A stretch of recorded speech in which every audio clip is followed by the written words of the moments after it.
I'm Veronica Dudo in Washington, D.C. Tonight on EWTN News Nightly, global tension. President Donald Trump lands in Beijing as the Iran war looms over critical talks with Chinese President Xi Jinping. Alleged cover-up, the intelligence community is accused of misleading the public on the COVID-19 virus origins in a pivotal Senate testimony. Resilience rises amid prolonged war. Christian and Catholic communities in Ukraine face a desperate fight for survival. Plus, enduring memory, Pope Leo XIV marks the exact spot where his predecessor, Pope St. John Paul II, was the victim of an assassination attempt. These stories and more tonight. From EWTN, the Global Catholic Network, this is EWTN News Nightly.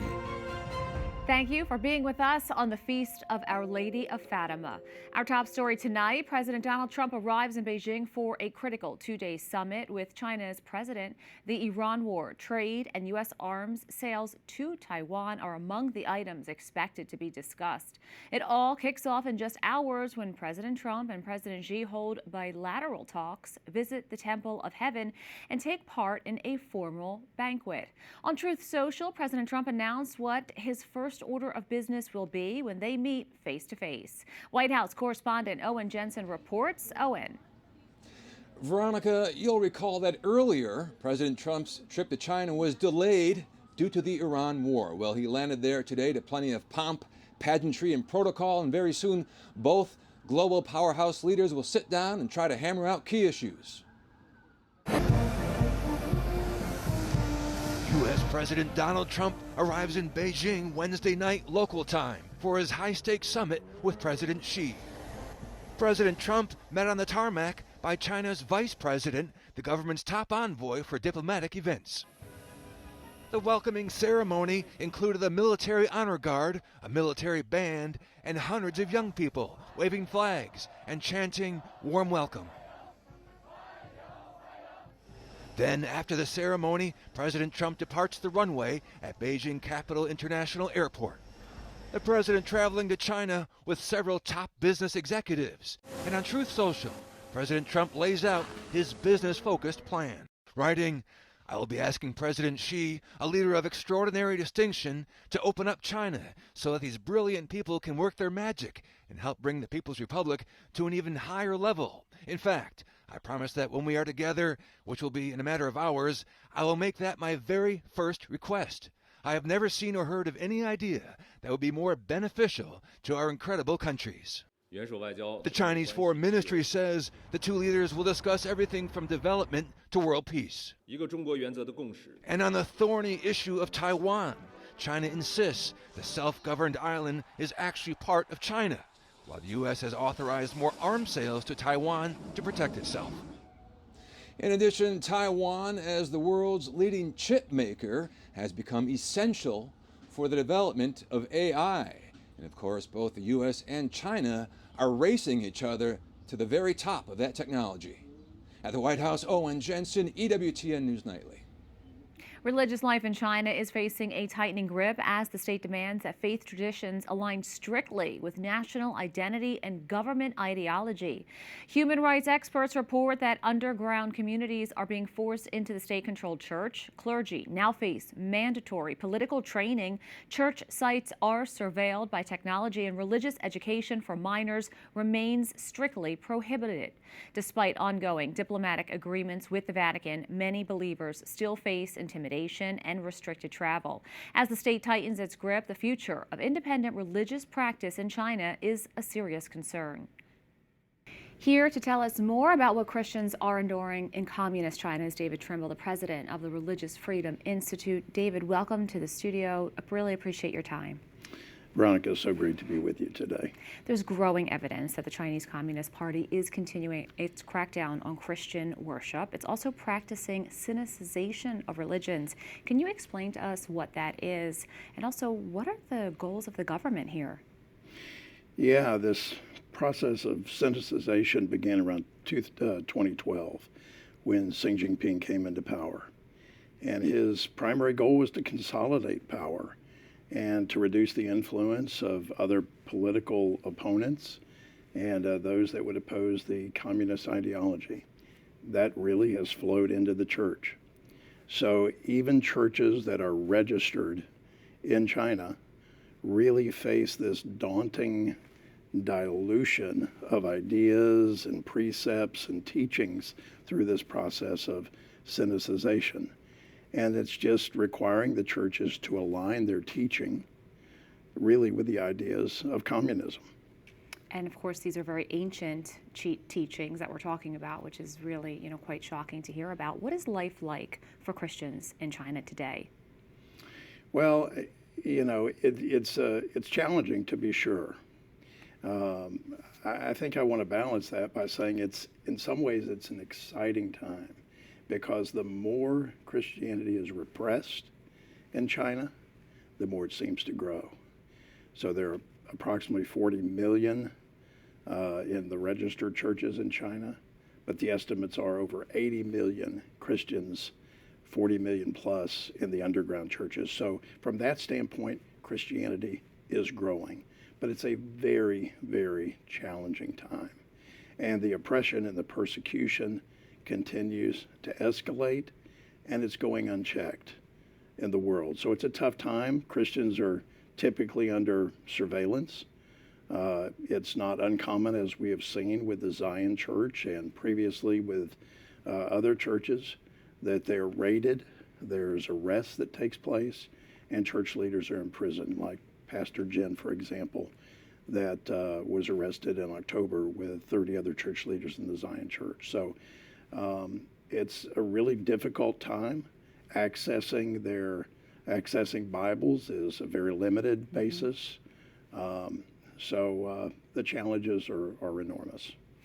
In addition to this being a very challenging time, you did talk about hope. President Trump is in China right now. What do you think he can advocate for in terms of the freedom of religion with Xi Jinping, and will he listen? Well, I think there's an opportunity through U.S. policy and through President Trump to say, look, it makes sense to let Christians thrive. Release Jimmy Lai. Release Pastor Jen. Send a message to the world, and let's work together. David Trimble, thank you for all that you do and your expertise. Great to have you here in studio. And great to be here. Thanks so much. A 20-year decorated CIA operative testified before a Senate panel today alleging a deep state conspiracy to cover up the origins of the COVID-19 virus during the height of the pandemic. He also testified that the director of the National Institute of Allergy and Infectious Diseases at the time, Dr. Anthony Fauci, was the ringleader of it all, adding that the federal government is still trying to obscure the truth from Congress. Capitol Hill correspondent Eric Rosales attended the hearing and joins us with the latest. Eric. Good evening, Veronica. I got to tell you, this was a fascinating and compelling hearing. We all remember what it was like during COVID pandemic. The government put out guidelines not allowing us to gather with our loved ones, and we weren't even allowed to worship God in churches. Many were not even allowed to be with family members when they died from the virus. 1.2 million people passed away from COVID in the U.S. alone. And our children, an entire generation of kids, many of them, they lost the most with school closures. The virus had devastating effects on their social development. Now, prior to today's hearing, I did speak with Homeland Security Committee Chair Senator Rand Paul, who said it's all about uncovering the truth. Now almost every agency admits that it did come from the lab, but they still haven't been forthcoming. There's no reason to have secrets on this. We want them to obey the law. Inside the hearing, CIA whistleblower James Erdman III testified Dr. Anthony Fauci orchestrated the narrative that the COVID virus came from nature, not a Wuhan, China lab leak. Dr. Fauci's role in the cover-up was intentional. Dr. Fauci influenced the analytical process and findings by leveraging his position to ensure the IC consulted with a conflicted list of curated subject matter experts, public health officials, and scientists. Erdman also said intelligence officials even spied on COVID Special Task Force members and claims some were offered monetary incentives to shift their conclusion. The only way we solve this issue is with real accountability for failure to comply with executive and legislative branch oversight, and an escape valve where whistleblowers can continue to contribute to mission free from retaliation. Not one Democrat attended the hearing. Senator Josh Hawley says although the committee asked for all documents from the CIA related to COVID, all he's received was a redacted 5-page summary. If our elected officials and unelected officials in this case, in the IC and ODNI, if they can get by with blatantly violating the statutes of this country and lying to the American people, I'm sorry, but we don't have a democracy anymore. While Senator Ron Johnson touched on the harmful effects from the COVID vaccine. How many thousands, tens, hundreds of thousands of people are permanently disabled or possibly lost their life because our FDA hid the fact that there were safety signals screaming at them with the COVID injection? It is important to note that deaths from the COVID vaccine did happen, but according to the CDC, they were extremely rare. You may recall Dr. Fauci was pardoned by former President Joe Biden before he left office. The whistleblower, he says that he's coming forward because change must take place in the government, especially with the deep state. So when the next pandemic happens, the truth will come out. By the way, the CDC did not clear any of his testimony prior to the hearing, and the CIA called today's testimony dishonest political theater. At the Capitol, Eric Rosales, EWTN News Nightly. Today, the Vatican issued a strong warning to the Society of St. Pius X. If the order moves forward with the planned consecration of bishops on July 1st, it will face excommunications. The declaration was issued by Cardinal Victor Manuel Fernandez, prefect of the Dicastery for the Doctrine of Faith. It says the consecrations done without a papal mandate would constitute a schismatic act. Under canon law, a bishop who consecrates another bishop without a papal mandate incurs automatic excommunication, as does the person who received the consecration. The SSPX maintains doctrinal differences with certain teachings and reforms of the Second Vatican Council. Pope Leo also named a new bishop for an American diocese. Father Emilio Biosca Aguero will become the third bishop of the Diocese of Venice in Florida. Since 2018, the Capuchin Franciscan priest has been pastor of the Shrine of the Sacred Heart in Washington, D.C. He will replace Bishop Frank DeWayne, whose resignation was accepted by the Pope today. A stunning development in the Alex Murdaugh case today. A South Carolina appeals court officially overturns his double murder convictions. The court cited significant procedural errors during the original trial, specifically regarding the handling of jury deliberations and witness testimony.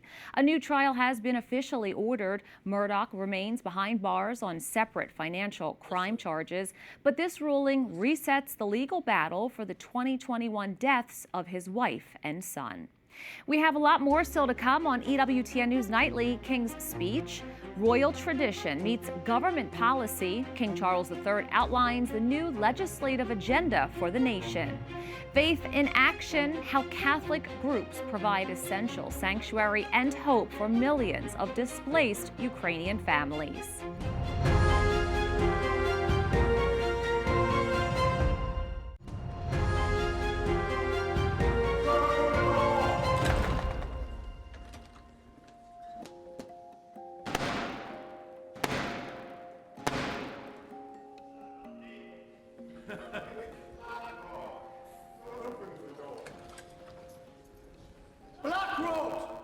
That was the ceremonial opening of the UK Parliament. It is the only regular occasion where the three constituent parts of Parliament, the Sovereign, the House of Lords, and the House of Commons, meet.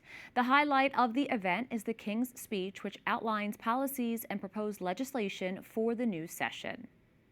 My Lords and members of the House of Commons, an increasingly dangerous and volatile world threatens the United Kingdom, with the conflict in the Middle East only the most recent example. Every element of the nation's energy, defence and economic security will be tested.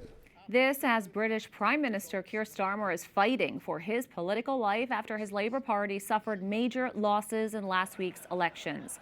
Dozens of lawmakers are calling for him to step down, but Starmer is vowing to stay in office. Russia has launched a major daytime drone attack on Ukraine, firing at least 800 drones across 20 regions of the country. Ukrainian President Volodymyr Zelensky called it one of the longest massive attacks in recent memory. At least 6 people were killed and dozens wounded, according to the officials. This, as President Trump said Tuesday, he believes Moscow and Kyiv will soon reach a deal to end fighting. Russian President Putin also said over the weekend that Russia's invasion could be, quote, coming to an end. Neither leader, however, offered details on what persuaded them about the possibility of peace.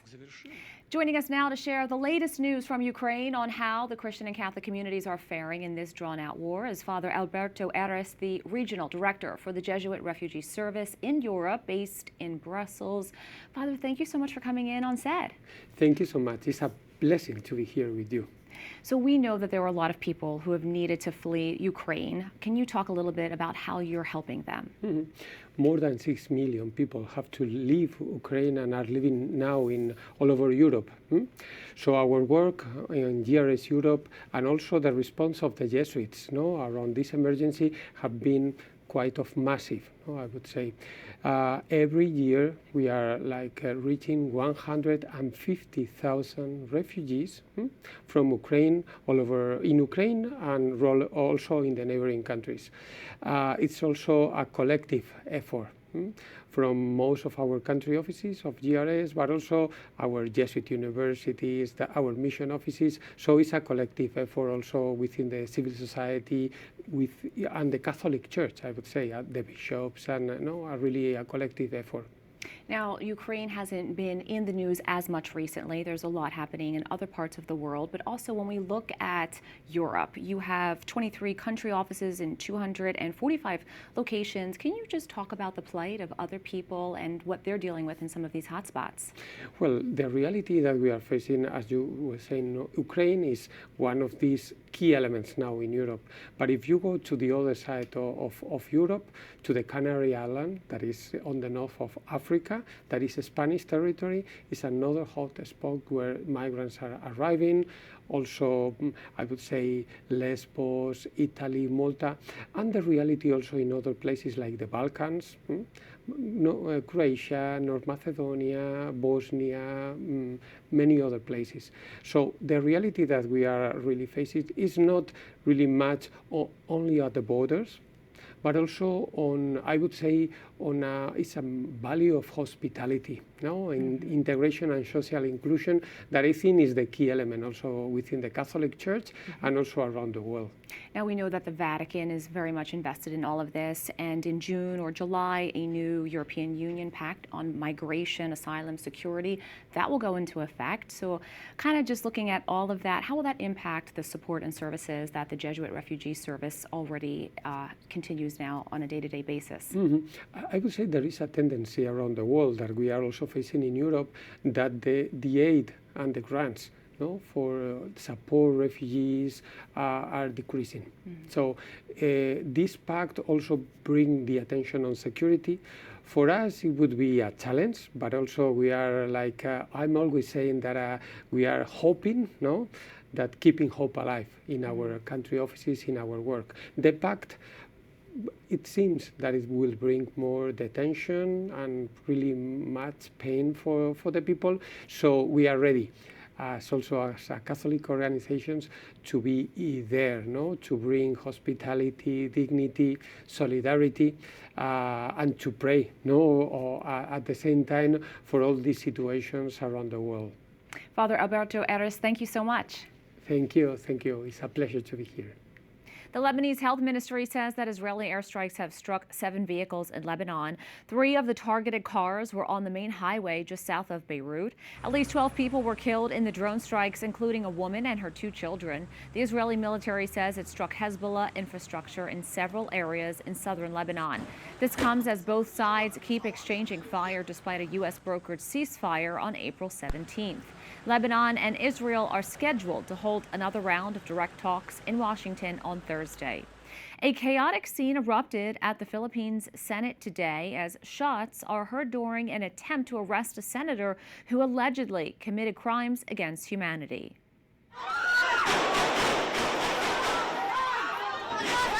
The International Criminal Court put out an arrest warrant for Senator Ronald De La Rosa, a police chief who carried out former President Rodrigo Duterte's violent war on drugs.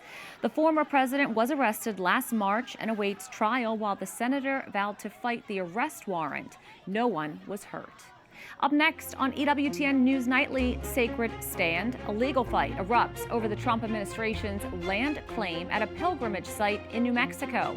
Plus, eternal echo on the 45th anniversary of an assassination attempt on Pope St. John Paul II. The Holy Father honors his predecessor with an unexpected gesture.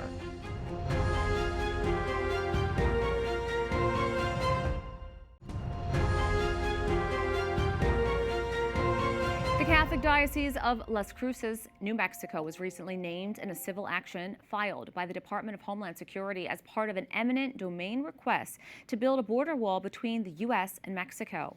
The requested land includes a pilgrimage site in the diocese, Mount Cristo Rey, where a 29-foot-tall statue of Christ stands. The diocese says the action would constitute a significant infringement on religious freedom and made a court filing asking to halt proceedings until the First Amendment dispute could be resolved. Pope Leo reminds the faithful how the Blessed Virgin Mary is the perfect model, member, and mother of the Church. Ci insegnano ad amare la Chiesa. Today, the Holy Father once again focused on Lumen Gentium, the dogmatic constitution on the Church produced by the Second Vatican Council. He reminded the faithful that the last chapter of the Constitution centers around Mary. It's in Mary, says Pope Leo, that the people of God find the representation of their origin, their model, and their homeland. Today is the feast of Our Lady of Fatima. It also marks 45 years since Pope St. John Paul II was shot in St. Peter's Square. It happened during a general audience, and today, at his own general audience, Pope Leo recalled the occasion. EWTN Vatican journalist Magdalena Walinska-Reedy has more.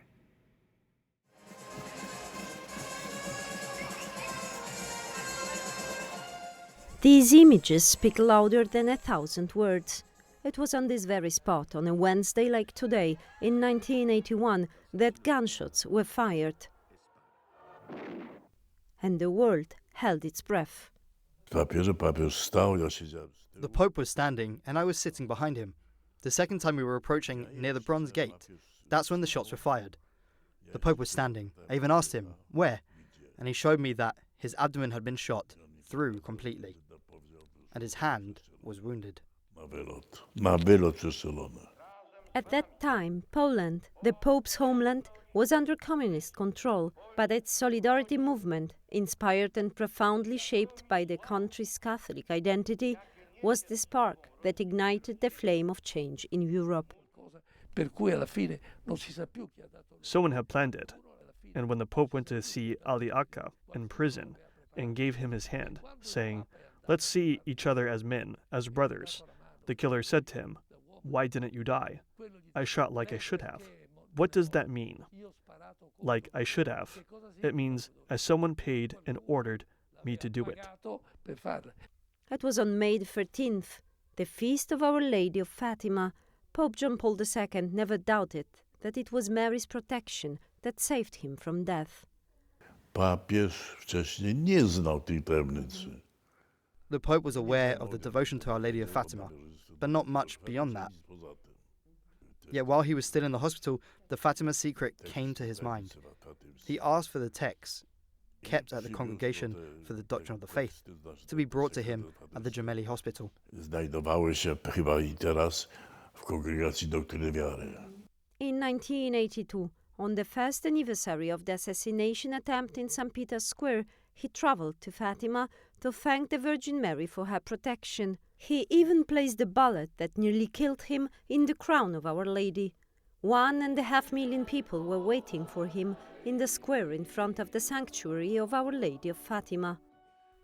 Last night, once again, as every year on the vigil of the feast of Our Lady of Fatima, thousands of faithful from many countries gathered in front of the basilica, holding candles in their hands, to entrust their lives to the Mother of God and to pray for peace in the world. And today, many people flock to the Vatican for the general audience to commemorate the Feast of Our Lady of Fatima and the anniversary of the assassination attempt, together with Pope Leo. Among the faithful from all over the world, many white and red Polish flags, carried by the compatriots of John Paul II, were waving in the wind. When we saw on the screen that gesture of Pope Leo, a tear came to my eye. It immediately reminded me of the evening of the assassination attempt, when, as a vicar in Olkusz, after the news arrived, we rang the church bells and half the town gathered. We prayed for the Pope's safety, health, and life. The years go by, but the memory of that May 13th, 45 years ago, remains indelible in the hearts of the faithful around the world, associated with the protection of Our Lady of Fatima, our Mother, who never abandons us. In Rome, Magdalena Wolinska-Riedi, EWTN News Nightly. We thank you for watching tonight. Remember, you can follow us on social media, Facebook, X, YouTube, and Instagram at EWTN News Nightly. I'm Veronica Dudo. Good night and God bless.